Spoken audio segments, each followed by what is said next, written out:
দুপুরের খাওয়া দাওয়া সেরে নিয়ে একটুখানি ঘুমিয়ে পড়েছিলাম।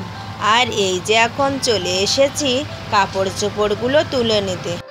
কাপড় চোপড়গুলো উঠিয়ে নিয়ে এবার চলে এসেছি মেয়েদের ঘরে। আর এই দেখো এখন পুজোর বাসনগুলো আমি ধুয়ে নিয়ে চলে এসেছি।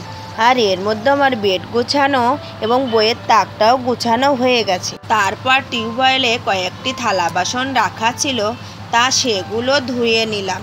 জানো তো, বাসন কোসন মাজার জন্য এই সময়টাই ঠিক রয়েছে। আর এজন্যই চেষ্টা করি খানিকটা বেলা থাকতে টিউবওয়েলের কাজগুলো সেরে নিতে। তো বন্ধুরা, তোমাদের সাথে কথা বলতে বলতে আমার কিন্তু বাসনগুলো ধোয়া হয়ে গেছে। কিছুটা বিশ্রাম নেওয়ার পর এবার চলে এসেছি প্রতিটি ঘরে এবং সদর দরজায় জল ছিটানোর জন্য, কারণ সন্ধ্যার আগেই আমি প্রত্যেক দিন এই কাজটা করে থাকি। তো তোমাদের সাথে কথা বলতে বলতে আমার কিন্তু সদর দরজায় জল ছিটানো হয়ে গেছে। আর এবার দেখো সন্ধ্যা প্রদীপটা জ্বেলে নিলাম ঠাকুরের সামনে। পুজোর কাজ শেষ করে এবার আমি চলে যাচ্ছি রান্নাঘরে, কারণ আজকে রান্না করব চাউমিন এবং সঙ্গে চা। তার জন্য আমি ফুটন্ত জলের মধ্যে একটুখানি লবণ এবং তেল দিয়ে নেব। তার ভিতরে আমি নুডলসটা কিছুক্ষণ ঢেকে দেব। সেদ্ধ হওয়ার পর এটা ঠান্ডা জলে সুন্দর করে ধুয়ে নেব। এরপর কড়াইয়ে সামান্য তেল দিয়ে তেলটা গরম হয়ে গেলে কিছুটা পেঁয়াজ ভেজে তার ভিতরে দুটো ডিম, লবণ এবং ঝাল ভালোভাবে ভেজে নুডলসটা দিয়ে দিলেই তৈরি হয়ে যাবে চাউমিন। এতক্ষণ পর্যন্ত যে সকল বন্ধুরা ধৈর্য সহকারে আমার ভিডিওটি দেখেছো, আমি ধরে নিতে পারি ভিডিওটি তোমাদের ভালোই লেগেছে।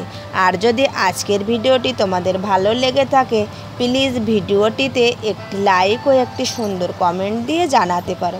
আর সেই সাথে যদি কোনো নতুন বন্ধু প্রথমবার আমার চ্যানেলে ভিজিট করে থাকো বা প্রথমবার আমার ভিডিওটি দেখে থাকো, তোমরা প্লিজ চ্যানেলটি সাবস্ক্রাইব করে আমার এই ছোট্ট পরিবারের সদস্য হয়ে আমার পাশে থেকে যেতে পারো, তাহলে আমার খুব ভালো লাগবে। আর এই কাজটি যারা অলরেডি করে রেখেছো তাদেরকে আমার অসংখ্য অসংখ্য ধন্যবাদ আমার পাশে থাকার জন্য আর আমাকে এভাবে সাপোর্ট করার জন্য। তোমাদের সাথে কথা বলতে বলতে আমার কিন্তু চাউমিনটা রেডি হয়ে গেছে। এবার দেখো চাউমিনটা আমার পরিবেশনের পালা। যাই হোক, চাউমিনটা আমি নামিয়ে নেব এবং প্রথমেই আমার ছোট মেয়েকে চাউমিনটা খেতে দেব, কারণ চাউমিনটা মূলত ওর উদ্দেশ্যেই রান্না করা। কারণ ও হঠাৎ করেই বায়না করছিল চাউমিনটা খাবে, আর এজন্য তড়িঘড়ি করে এই চাউমিনটা রান্না করেছি। তো দেখা হচ্ছে পরের ভিডিওতে।